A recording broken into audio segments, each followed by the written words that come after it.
Hello, BookTube. Who's up for some mail on a beautiful, beautiful first day in August here in Boston? The weather could not be much better, in terms of most people anyway. It's a little too cool for me, but it's in the mid 70s Fahrenheit, virtually no humidity. Uh, the mirror image of last week when it was hot and very humid. Instead, it's just bright blue skies, bright fluffy white clouds, glorious sunlight falling all over everything, including over the shelf of still living, thriving houseplants that I have, amazingly. I have three houseplants in here and one that's in a ceramic pot down on the front porch that has started to sprout something. I took pictures of it and put them on Instagram trying to figure out what it was. I did a quick Google image of what was growing in that pot downstairs, and the images that I got back made me think it's some sort of tomato. But I put the images on Instagram, and of course, the one thing you can be guaranteed of is that no two gardeners will ever agree on anything. And of course, they didn't. They immediately started disagreeing with each other as to what it is. They're sure it's not a tomato, but every one of them had a secure pronouncement of what it was, and every single other gardener said, "Oh, it's definitely not that." So who knows what it is? It's still growing. It's still, there's a little bit more of it every week. There are two ceramic pots down there that somebody just left there. They have old, gray, chalky soil in them. And I thought they were both just dead. And one of them still is, but one of them is now growing something. So I'm going to count that as 4 plants of mine. I'm not doing much for that one downstairs, although I do water it if it goes too long without water. Fortunately, that hasn't been a problem. We had a sweep of rainstorms coming in and out all last week, and we are expected to have rain later this week. Temperatures are going to go up a bit, still not anything uncomfortable, and then it is going to rain. So that's what would happen in the natural world, right? That plant is outside now. It wouldn't need me to water it. I take care of things on my porch, whether they're rabbits or chipmunks or squirrels or birds, and now plants. But it's a beautiful day, and we've got some mail, so I thought we'd go through them. We'll end this with a box, and we'll see if we have anything of real interest. It's the 1st of August, so I am hoping that a large number of the things in here will be August finished copies. That would be great. What have we got here? Oh, no. All right, there's no sheet for this, but this has got to be a finished copy. This is the finished copy of Stephen Moss's book, 10 Birds That Changed the World. Do you bird people know all of these birds? You can certainly recognize the poor dodo. There's the bald eagle. That looks like an English house sparrow. It looks like my sparrows out on the porch. I wonder if that is supposed to be the passenger pigeon. But let's see. Let's see what we have here. For the whole of human history, we have lived alongside birds. We have hunted and domesticated them for food, venerated them in our mythologies, religions, and rituals, exploited them for their natural resources, and been inspired by them for our music, art, and poetry. And in this book, naturalist and author Stephen Moss tells the gripping story of this long and intimate relationship through key species from all 7 of the world's continents. From Odin's faithful raven companions to Darwin's finches, and from the wild turkey of America to the emperor penguin as potent symbol for climate crisis, this is fascinating, eye-opening, and endlessly engaging work of natural history. Well, I'm up for bird books anyway, so that's fine by me. So he's going to go through 10. I should have thought about Darwin's finches. Am I seeing Darwin's finches on the cover, though? I don't think I am. Some sort of cormorant. I guess maybe that one on the top could be Darwin's finch, or maybe this thing is. Maybe that's not an English sparrow at all, because English house sparrows never did anything. I know for sure. I have a brawling group of them that I have been feeding for a long, long time, and they couldn't be less grateful. They're my hoi polloi. I can actually attest to this because I have been watching them and feeding them for years. They prefer fighting with each other to eating the food that I leave out for them. That takes priority over eating, which means they're the South Boston Irish Catholic of the bird world. I never tire of their company, and they know me. They know when I'm coming. They gather and start to complain if I don't feed them regularly. I wonder if there's actually. Let's take a look. Let's take a look at the table of contents. Is there going to be a whole chapter on the dodo? That would be great if there were. Oh, the chapters actually give us the birds. Number 1 is raven, then the pigeon, the wild turkey, the dodo. So we are getting a whole chapter on the dodo. Darwin's finches. For those of you who don't know that shorthand, they weren't Darwin's pets. He noticed that there were morphological changes in finches in the Galapagos Islands. and used it as a yardstick to measure the veracity of his growing theory of evolution by means of natural selection. That if animals can change according to their environment, if their reproductive forces select changes over time, then it stands to reason that over a large amount of time they would become different animals. We've got the Gunay cormorant, so that is a cormorant on the cover, the snowy egret, the bald eagle, the tree sparrow, so it is at least a passerine. It's not necessarily my kind of sparrow, but it is a kind of sparrow, and the emperor penguin. Okay, great. The chapter on the dodo, of course, interests me for a story that I've mentioned many times on this channel before, The Ugly Chickens, by the science fiction writer Howard Waldrop, which is all about the Mauritius dodo. And if you can, you should read it. It's amazing. As a science fiction story, it's weird, but it's amazing. But let's see. So that, I don't know for sure that is a finished copy for August. I bet it is. Let's move on. This next one's not a finished copy. It's an advanced copy of something. Okay, this comes out in late October. This is by Roger Morehouse, and it is called The Forgers, the forgotten story of the Holocaust's most audacious rescue operation. Another good American cover. This is a little bit simplistic as an American cover, but imagine how much worse it could be. This is just cut and paste Photoshop. But still, not as bad as it could be. Not as bad as things we've seen. So let's see. Is this World War II history? Between 1940 and 1943, Polish diplomats based in Switzerland engaged in a wholly remarkable and until now almost completely unknown humanitarian operation. This operation, which has only recently come to light, was one of the largest actions to aid Jews of the entire war. In concert with 2 Jewish activists, these diplomats masterminded a systematic program of forging passports and identity documents for Latin American countries. Those documents were then smuggled into occupied Europe in an attempt to save the lives of thousands of Jews facing extermination in the Holocaust. The Lados group is estimated to have created and supplied passports and travel documents to as many as 10,000 people, including a post-war French minister. In its scale, the operation far eclipsed the renowned efforts of Oskar Schindler to save Jewish lives. Moreover, it formed part of a network, a wider story, which stretched across the globe. Okay, great. Why is that ringing a bell, though? I think I reviewed a book about people helping the Jews during the Holocaust that had a chapter on this. I know I've never read a whole book on it. I think I did, though. Oh my, it's terribly hazy. When you've written as many reviews as I have, they tend to blur together. But I could swear that I've seen this story before as a chapter in a book. Was it for the Christian Science Monitor? It might have been for the Christian Science Monitor. Was it about the Garden of the Mighty, the Garden of the Virtuous? That there's a garden in Israel for commemorating heroes of the Holocaust. I think I read a book about Yad Vashem, and I think that story was in there as just one chapter. I don't know for sure. I'll have to look into that and see. But here it's a whole book. So not out until October. I don't have to think about it until then. But that sounds fascinating. So let's move on to this next one. It's one of these boat-size white envelopes that really it's huge, but it's heavy, so it could be a finished copy. And if it's a finished copy, it's probably an August finished copy. That is what I'm looking for here. Let's see what we have here. Oh, okay. I've seen this already. Yes. Oh, this is an August finished copy. Great. Fantastic. All right, let's get you out of here. Don't need all of that extra material. We've already seen this. This is the finished copy. Slight bump on the road when it comes to an unbroken string of really good covers. but this is Cosmic Scholar, The Life and Times of Harry Smith by John Zwed.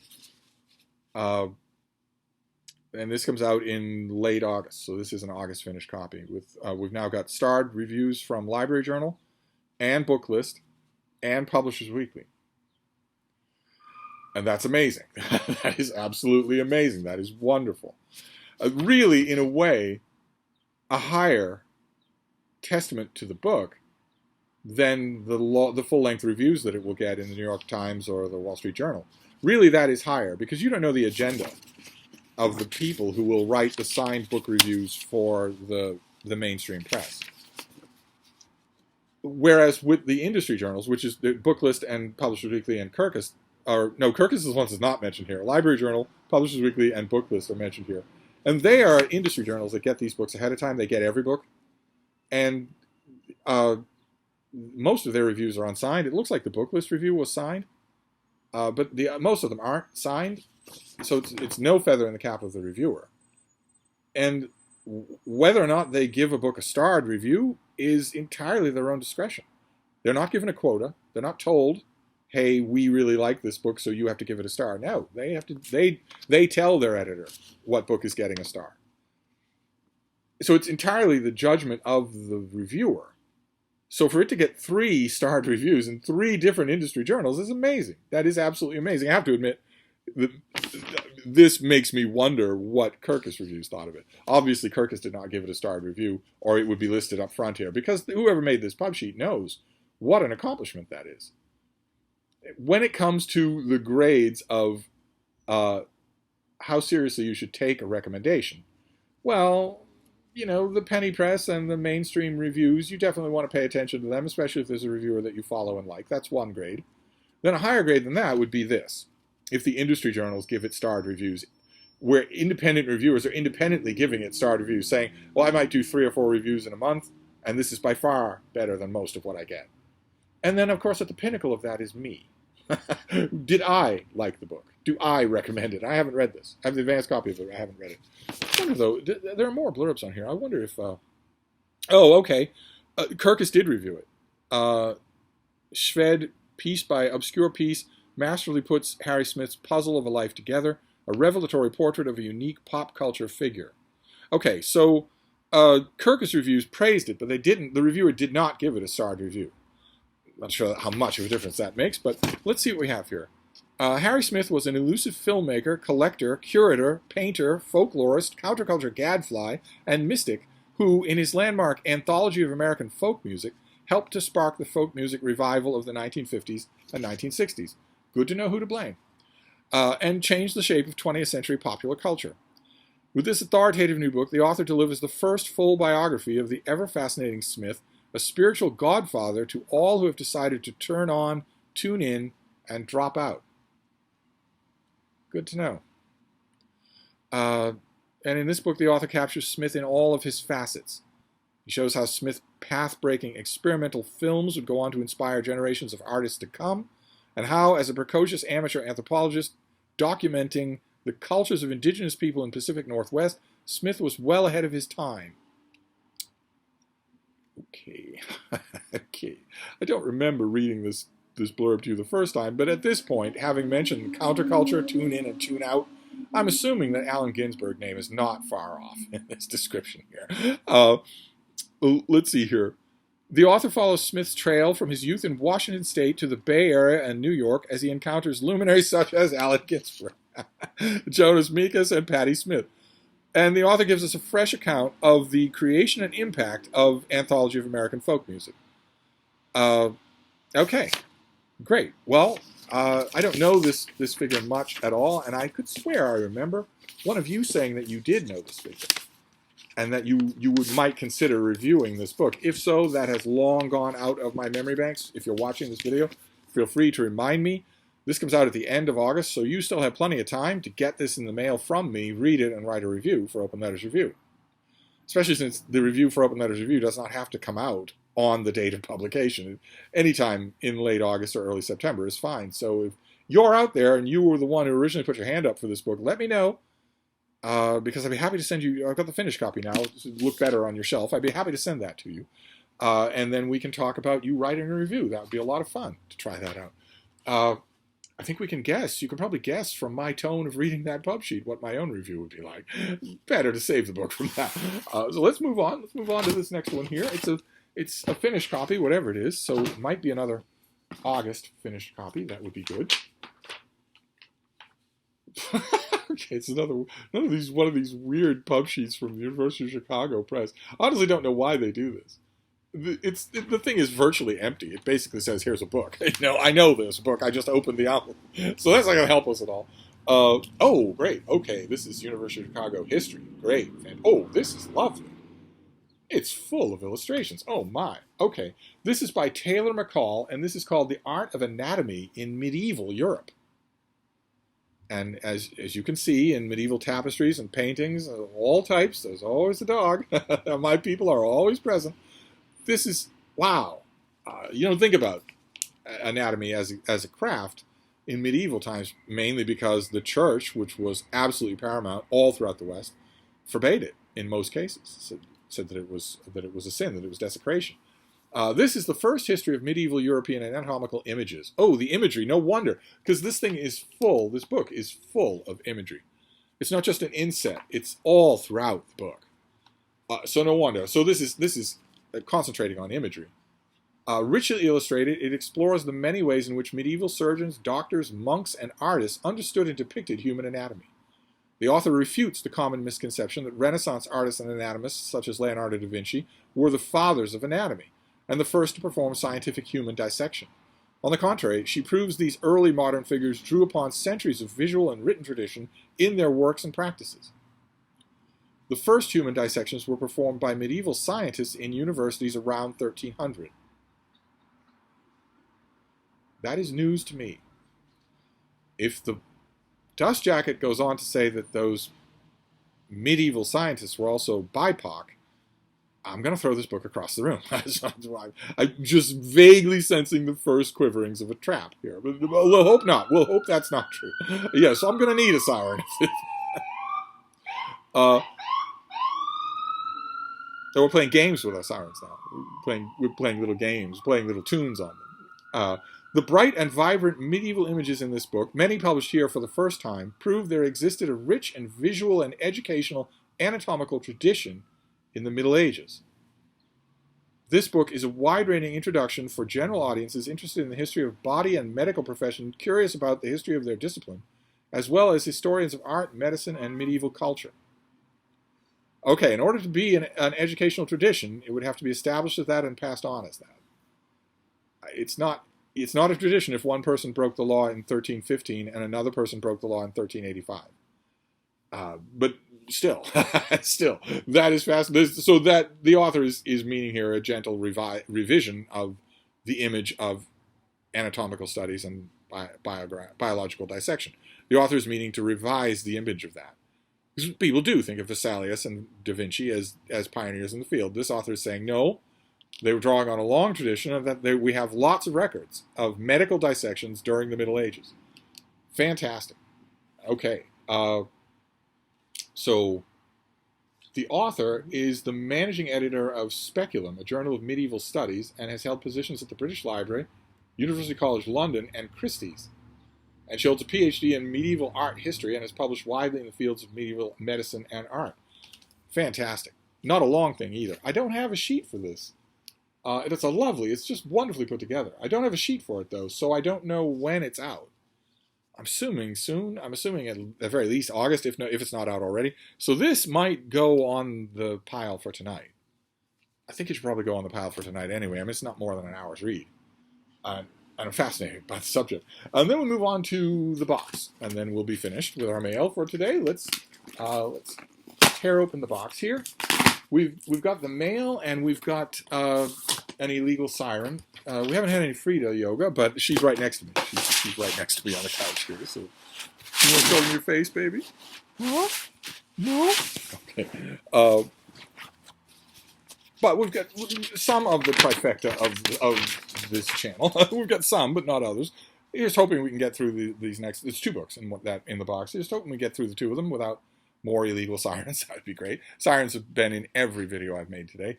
But anyway, let's take a look at what we have here. It looks like 2 more works of history.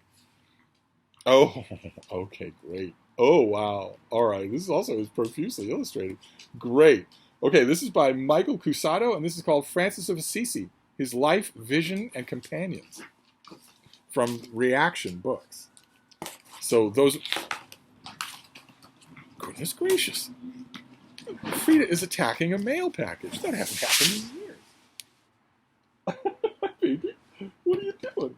Good Lord. Okay, wow, this is a little bit strange. Maybe she missed the mail as well. So this, again, does not have a sheet. I don't have a sheet for this. The sheet that was in here was the invoice. Let's see what we have here. Francis of Assisi, founder of the Franciscans, is one of the most venerated figures in Christianity.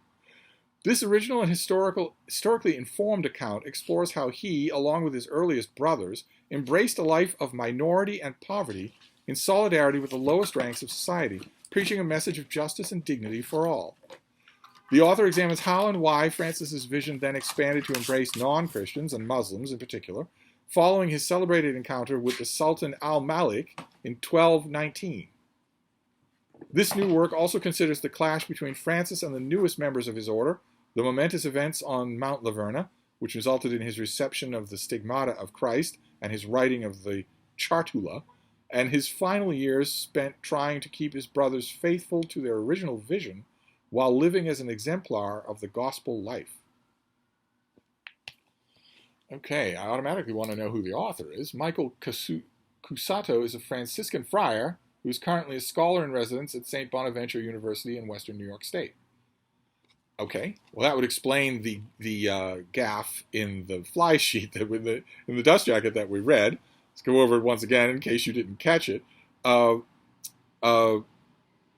This new work considers the clash between Francis and his newest members of his order, the momentous events on Mount Laverna, which resulted in his reception of the stigmata of Christ, and his writing of the Chartula, and his final years spent trying to keep his brothers faithful to their original vision.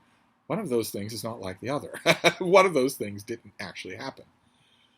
If we live in a world in which we just state as a matter of, what was it again here? Historically informed.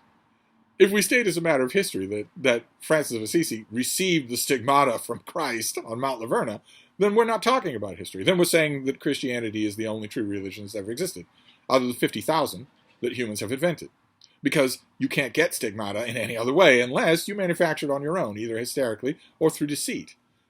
But if you're saying in your historically informed account that St. Francis actually got it from Jesus on Mount Laverna, you're saying something very different, right? Something very, very different. So it'd be very interesting to see if maybe that runs all throughout here. I don't so much object. I don't categorically object to that, as long as the author states at the beginning of his book that he is a believing Franciscan, he's a believing Christian. The miracles of St. Francis he believes actually happened, and he's going to write about them that way. I don't actually object to that. The birth of the Messiah, the death of the Messiah, I've read lots and lots of books that just stated, I am going to treat these obviously mythological things as real. If an author does that, then they're not engaged in propaganda. They're not trying to bend a mind deceitfully. Instead, they're working in intellectual tradition, and I'm all for that. I'm all for that. I just hope the author does put his cards on the table right away. Because if you're a Muslim, or if you're an atheist, or if you're a follower of Odin and Thor, then you don't believe that St. Francis received the stigmata from Jesus Christ. So we'll have to see. We'll have to see what kind of an active role that plays in this book. But I want to show you, this book also, like the other one, is full of illustrations. Just full. There's not just an inset in the middle. The illustrations are all throughout. It's heavy stock paper to allow that to happen. Fantastic. Well, I don't know when this comes out. I'll have to check and see. And then we've got the last. Oh, fantastic. Okay, this last one I very much want. I've already talked about it on this channel. I previewed it, but I have not read it, and I really want to. Great. Fantastic. Okay, this is Eleanor of Aquitaine, As It Was Said. A new biography by Karen Sullivan. Not a long thing, as far as Eleanor books go. But I think this is going to be more than a biography. I think this is going to be more, in addition to a biography, I think it's going to be a study on how biographies get written. But I don't have a sheet for it. I don't know when this comes out. But let's read about it together. This fascinated me right from the beginning. I got that spidey sense feeling that this would be a worthwhile book. Much of what we know about Eleanor of Aquitaine, Queen of France and then of Queen of England, we know from recorded rumor.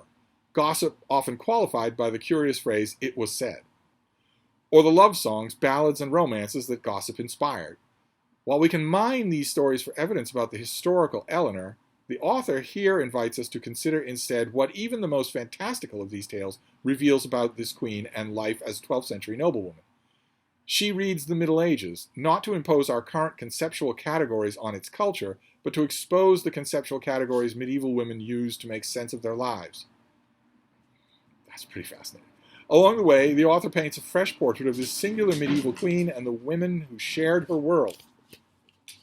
Okay, let's take a quick glance at the index, because you're not going to be able to restrict yourself to just the women who shared her world. I'm going to look under the heading Henry II, And if there aren't any headings, or if there are only a couple of mentions, I'm going to throw this book across the room. No, okay, good. All right, good. Yeah, Henry, John, Richard, great. Okay, so there's lots and lots. Good, great. I was worried for a minute there. I've been hypersensitive to traps, but there haven't been any, so I'm fine. And the author is the Irma Brandeis Professor of Romance, Culture, and Literature at Bard College. Fantastic. Okay, great. So a lot of nonfiction here, a lot of history and historical study. That's great. So Eleanor of Aquitaine, As It Was Said, could be really fascinating. Can't wait to get to it. I don't have to wait to get to it. If it's an August release, I can do it tonight. Then we have Francis of Assisi, a new book on Francis of Assisi. We've got a book on medieval dissections, on anatomy and dissection in the Middle Ages, not in the beginning of the Renaissance, when you've got figures like Leonardo da Vinci or artists buying corpses in order to study anatomy. Buying them on the sly and keeping their heads down when church officials are nearby. This author is claiming that was only the latest flowering of an earlier tradition. Then we have Cosmic Scholar, biography, that I think probably should go winging out to one of you. It probably shouldn't stay here with me. What else we got here? The Forgers, but a massive systemic attempt to help the Jews during the Holocaust. And finally, 10 Birds That Changed the World. The dodo, the American eagle, Darwin's finches, Odin's ravens. Fantastic. Always nice to get a bird book. So there you go. Wow. Pretty good. In fact, there's no fiction in here. Pretty good. A pretty good mail haul. I think the gods smiling on the revival of mail hauls. Fantastic. The only thing I can't tell you here, I like these videos to be as helpful as I can. The only thing I can't tell you is the release date on a lot of these things. Half of this book haul came to me without release dates, without actual pub sheets. But you can look them up on Amazon. That'll give you the release date. You should do it, because Cosmic Scholar and The Birds That Changed the World, fine. But Eleanor of Aquitaine, As It Was Said, Francis of Assisi, and The Art of Anatomy in Medieval Europe, which is a subtitle. The book should have a title, but those three are probably low enough profile so that you would need to know about them in order to go into your bookstore and order them. They probably won't be in your bookstore. Eleanor of Aquitaine, maybe. These other two, the reaction books, no. And you'd also need to know about them if you want to request them at your library, because a lot of libraries, they'll be flying under the radar for your library as well. So that's the mail for today. Very good. A wonderful start to the month of August. We will see what the mail does next. So I'll wrap this up for now, and I'll be back. Thank you, BookTube.